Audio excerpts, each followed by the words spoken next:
अस्सलाम वालेकुम my YouTube family, कैसे हैं आप सब लोग। होपफुली सब ठीक ठाक होंगे। मैं भी अल्हम्दुलिल्लाह ठीक हूँ। आज ये आपके लिए लेके आई हूँ कश्मीर ट्रिप का पार्ट 2 और आज हम जा रहे हैं बाबून वैली। कुछ लोगों ने ये नाम पहले भी सुना होगा, कुछ ने नहीं सुना होगा। तो ये कश्मीर में जो है बड़ी खूबसूरत जगह है बाबून वैली। तो आज जो है हम इस चीज़ को कवर करने की कोशिश करेंगे, आपके साथ इसके ट्रैक के बारे में, ये कैसी जगह है वो मैं आगे चल के आपको बताऊँगी। तो अभी यहाँ पर जी मेरी हो गई थी मॉर्निंग। आज की जो मॉर्निंग है ये सुबह हुई है 6 सवा 6 के टाइम पे। हम जल्दी उठ के, क्योंकि हमने जल्दी उठने के बाद जीप पकड़नी थी और डायरेक्ट निकलना था। 3-4 घंटे की मसाफत है, फिर उसके बाद हम लोगों ने स्टे करना है और फिर जाएंगे आगे 2 से 3 घंटे के लिए बाबून वैली के लिए। तो इसलिए हमें जल्दी निकलना था। अभी हम यहाँ पे उठे हैं जहाँ पे मैंने स्टे किया हुआ है ना, तो वो रूम मैं कहती हूँ ज़बरदस्त। यहाँ पे आपको मैं इस रूम से अपने जो है बाहर का व्यू दिखाऊंगी कश्मीर का, जहाँ पे हम लोगों ने स्टे किया हुआ है। बहुत ही खूबसूरत सी जगह थी। रूम हमें बिल्कुल साफ़ सुथरे मिले थे, बिल्कुल रिलैक्स थे, कोई गंदगी नहीं थी, वाशरूम इतने अच्छे साफ़ थे और यहाँ का जो इंतज़ामिया था वो बिल्कुल मैं कहती हूँ ना घर वाला माहौल दे रहा था। इतने अच्छे से वो लोग ट्रीट कर रहे थे, इतने अच्छे से बार बार आके पूछ रहे थे। हर चीज़ का बहुत ख्याल रखा हम लोगों ने। हमारा सूरज अभी अभी निकला था और जितनी भी यहाँ पे नीचे फसलें लगी हुई थी तो इनके ऊपर ये सूरज की शुआएं पड़ रही थी ना, तो इतना कोई हसीन मंजर था। मैं ये सो के गुजारना नहीं चाह रही थी, इसलिए जो है ना इसको मैंने अपने पास सेव कर दिया। और इतना अच्छा लग रहा था, ताज़ा ताज़ा हवा सुबह की, और साथ में यहाँ पे दरियाई नीलम है उसकी आवाज़ सुनाई दे रही थी। तो बस क्या ही बात थी, सुबह का मंजर था इतना हसीन, इतना मज़ेदार, इतना खुशगवार मूड हो गया ना ये सब देखने के बाद कि फिर नाश्ता करने का मज़ा आ गया। किचन में आई हूँ तो आज पराठे, ऑमलेट और साथ में आलू की भुजिया। और ये जो आलू की भुजिया इन्होंने बनाई है ना, ये क्रीमी आलू की भुजिया बनाई है और इतनी ज़बरदस्त, इतनी मज़ेदार ना। तो अब यहाँ पे ऑमलेट वगैरह और साथ में पराठे बना लिए थे इन्होंने। तो मैं एक मज़े की बात बताऊँ, मुझे जब भी ट्रैवल करना होता है ना मुझे चाय जो है कड़क चाहिए होती है। तो यहाँ पे जो इस होटल के मैनेजर थे जो इसको चला रहे थे ना, तो उनको मैंने पहले आते ही ये बात कही थी कि चाय हमें आपने कड़क पिलानी है। साथ में मैंने उनके थोड़ा सा धीरे से भी कह दिया था कि पत्ती जो है वो ठोक के और चीनी जो है वो रोक के आपने चाय बनानी है, ताकि चाय ऐसी होनी चाहिए कि हम सफ़र करने के लिए जाएं तो पी के जाएं तो चिल करें, वापस आके पिए तो हमारी सारी थकावट उतर जानी चाहिए। तो उन्होंने कहा ठीक है मैडम, आपको जो है ना शिकायत का मौका नहीं मिलेगा। तो आप यहाँ पे चाय देख सकते हैं कि चाय कितनी ज़बरदस्त और कितनी कड़क उन्होंने बनाई है। अब जी नाश्ता कर रहे थे तो इतने में मैसेज आ गया कि जीप आ गई है, आप लोग जो है ना तैयारी पकड़ें। तो बस हमने तैयारी पकड़ ली थी। जल्दी से मैंने ड्रेस चेंज किया और शूज़ मैंने जो है ना होटल से ही पहन लिए थे। अभी जैसे हम लोग बाहर निकले तो लाल परी हमारी आ चुकी थी। जो जीप है ना उसका नाम लाल परी था। तो बस वो आ गई थी तो उसमें हम लोग बैठे। मैंने कहा कि मुझे जीप के पीछे वाले दरवाजे वाली साइड पे नहीं बिठाना, मुझे उस साइड पे बनाना जहाँ से मैं वीडियो बना सकूँ। तो बच्चों ने क्या किया, फटाफट जो है पीछे वाली साइड पे बैठ के तो मेरे लिए आगे वाली जगह ही छोड़ दी उन्होंने।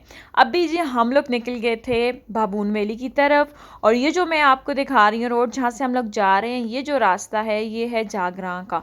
ये जागरां विलेज है, उससे होते हुए हम लोग जो है बाबून वैली की तरफ जाएंगे। कम से कम ये जो ट्रैवल करेंगे ना हम जागरां वैली से लेकर बाबून के आधे रास्ते तक, तो ये भी जो है 2-2.5 घंटे का सफ़र है। अगर आप लोग जो है कुंडलशाही तक आ जाते हैं, उसके बाद अगर आपके पास अपनी गाड़ी है 4x4 है, या आपके पास अपनी कोई अच्छी गाड़ी है जो कि पहाड़ी इलाकों में चल सकती है, तो आप उसको जागरां तक लेके आ सकते हैं। हमारे पास दूसरी गाड़ी थी तो फिर हम उसको नहीं लेके आए। हम जो है वहाँ से ही जीप की है, हमने कुंडलशाही से जीप की है जो बाबून वैली तक हमें लेके भी जाएगी और वापस भी लेके आएगी। अगर आप लोगों के पास अपनी गाड़ी है 4x4 गाड़ी है, तो आप उसको जागरां विलेज तक लेके जा सकते हैं, क्योंकि इससे आगे 1-2 विलेज और भी हैं। वहाँ पे गाड़ी जो है आप रोकें, उससे आगे आप लोग जीप कर लें, क्योंकि वहाँ से आगे जो है जीप के अलावा कोई भी नहीं जा सकता, ना ही हमारी कोई गाड़ी जा सकती है और ना ही हम लोग चल के जा सकते हैं, क्योंकि जो ट्रैक है ना बाबून वैली का वो बहुत ही ख़तरनाक है। मेरे साथ जो पलटून गई थी वो जागरां वैली तक जो है तो आराम सुकून से गई, क्योंकि रोड जो था वो अच्छा था, उन्हें परवाह नहीं हुई। लेकिन जैसे ही फिर वो बाबून वैली के ट्रैक पे चढ़े हैं तो फिर आयतल कुर्सी और अस्तगफार का कलमा जो है तो उन्होंने छोड़ा नहीं है। मुमानी जो है वो बहुत डर रही थी। आगे मैं आपको एक क्लिप दिखाऊंगी जहाँ पे वो हाथ जोड़ रही होंगी कि भाई मुझे जो है ना वापस किसी और तरीके से लेके जाना है, इस ट्रैक से लेके नहीं जाना। अभी मैंने कहा कहाँ, अभी तो हम जिस रास्ते से आए उसी रास्ते से जाएंगे, लेकिन अभी आप इस रास्ते को एंजॉय करें जहाँ से हम लोग जा रहे हैं। तो ये जागरां वैली का रास्ता था। अभी हम लोग जो है जहाँ से एंटर हुए हैं, ये जगह का नाम है जी शाल।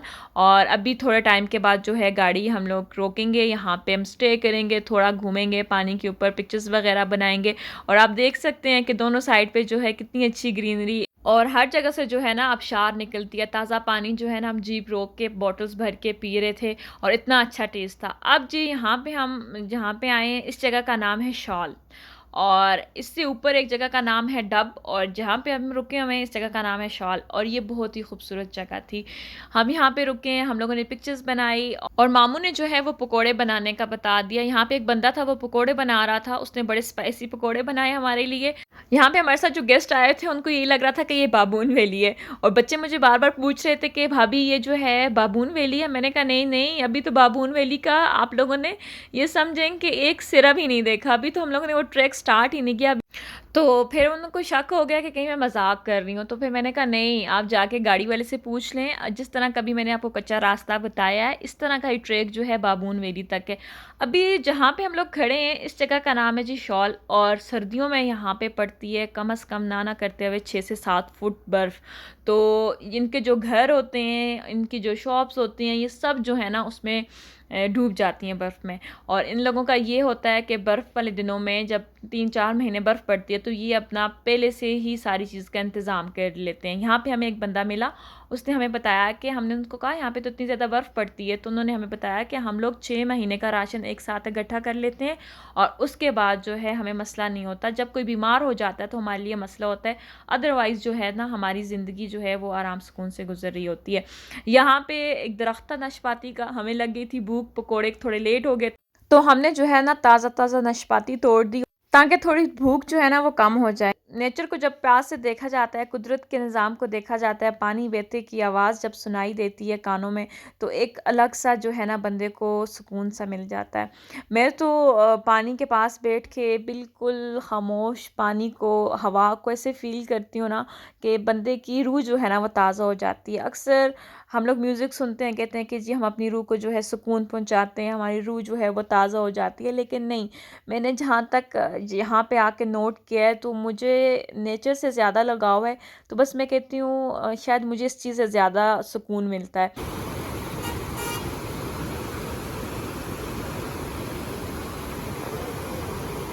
पकोड़े यहाँ पे आ गए थे, यहाँ पे वही लोग रहते हैं जो यहाँ के मकामी हों, बाहर से कोई लोग यहाँ पे आके नहीं रह सकते। हम लोग कुछ टाइम के लिए जाते हैं, वहाँ पे घूमते फिरते हैं, वापस आ जाते हैं, लेकिन हम लोग प्रॉपर जो है ना यहाँ पे नहीं रह सकते, क्योंकि ये लोग खेती बाड़ी करते हैं, अपने माल मवेशी का इंतज़ाम करते हैं। गर्मियों में ये अपनी सारी तैयारी कर लेते हैं, आगे सर्दी जब आती है तो बर्फ़ पड़ती है, तो उसके बाद तो इनकी सारी जो ज़िंदगी होती है वो थोड़ी सी महदूद हो जाती है, जिसमें ये बाहर नहीं निकल सकते, सब कुछ जो है ना वो अपने घरों में करते हैं।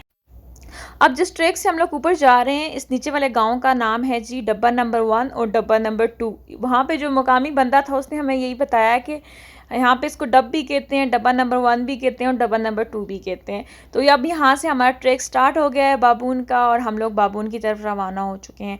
अब मैं आपको कुछ बाबून वैली के बारे में बता दूँ। जो बाबून वैली है इसका सफ़र वो लोग करें जो दिल के मजबूत लोग हैं। कमज़ोर लोग जो है ना हरगिज़ इस जगह का सफ़र ना करें, क्योंकि कुछ भी हो सकता है। हार्ट पेशेंट तो बिल्कुल ना आए साइड पे, क्योंकि हमें भी इस ट्रैक का नहीं पता था। जब हम लोग ने ये सफ़र किया है ना तो हमें महसूस हुआ है कि ख़ास करके मुझे कि अम्मी को नहीं लाना चाहिए था और आंटी को भी नहीं लाना चाहिए था।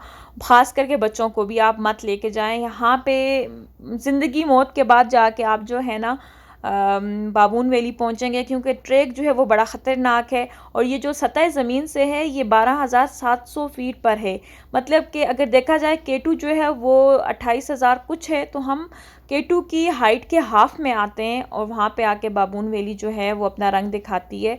वहाँ पे लश ग्रीनरी है, बहुत खूबसूरत जगह है, मैं आगे आपको बताऊंगी। लेकिन मेरा यही मशवरा है, जो दिल के मजबूत लोग हैं वो ये सफ़र करें। आप देख सकते हैं कि अभी मैं जो आपको दिखा रही हूँ, जीप बिल्कुल किनारे से जा रही है, और यहाँ पे इतने बड़े बड़े पत्थर हैं ना कि अगर जीप ज़रा भी फिसल गई ना तो हम लोगों ने नीचे जाके खाई में, और वो जो खाई है आप हिसाब लगा दें 12,700 फीट जो है वो कोई छोटी जगह नहीं है। इससे नीचे अगर इंसान चला जाए ना तो उसकी हड्डी पसली भी नहीं मिलेगी। यहाँ पे जब हम लोग ये कर रहे थे ना, जा रहे थे इस ट्रैक से ऊपर ऊपर, तो अस्तगफार हम लोगों ने ज़रा भी नहीं छोड़ी। बादलों में से हम लोग हो के गए। यहाँ से आगे जो इसकी खूबसूरती है, मज़ीद ये और ख़ूबसूरत जगह आपको नज़र आएगी। लेकिन 3 घंटे, साढ़े 3 घंटे के बाद जो है हम लोग बाबून वैली पहुँचे। ये मैंने अभी आपको हाफ़ रास्ता दिखाया है।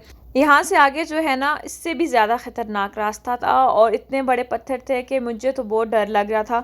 मैंने कहा या अल्लाह जी, सब ने हमने नफ़ल माने कि अल्लाह जी हमें आज खैरियत से आप घर लेके जाएं, तो हम जो है वो नफ़ल पढ़ेंगे। हमने खुद ही जो है ना वो अपनी मौत का सामान इकट्ठा किया था। कितनी खुशी थी हमें जाने की, बाबून वैली देखने की। देखने के लिए जगह तो बहुत ही खूबसूरत थी। जब हम ऊपर टॉप पे जाके पहुँचे तो वहाँ पे लश ग्रीनरी, जैसे लग रहा था किसी ने हाथों से अपने ग्रीन कारपेट बिछाई हुई है। और जब हम उसके ऊपर चल रहे थे ना, तो हमारे पाँव ऐसा लग रहा था कि हम मैट्रेस के ऊपर चल रहे हैं। ये सब बातें मैंने लोगों से सुनी, लेकिन मैंने रास्ते के बारे में नहीं पूछा। ये मुझसे गलती हो गई कि उसका ट्रैक कैसा है। इससे आगे हमारे साथ क्या-क्या हुआ वो मैं आपको बताऊँगी। तो यहाँ पे जो है ना, व्लॉग टू बी कंटिन्यू करते हैं, क्योंकि जो वीडियो है वो बड़ी हो जाती है तो फिर अपलोड होने में मसला करती है यहाँ से। तो तब तक आप लोगों ने अपना ख़्याल रखना है, दुआ में याद रखना है। अल्लाह हाफ़िज़।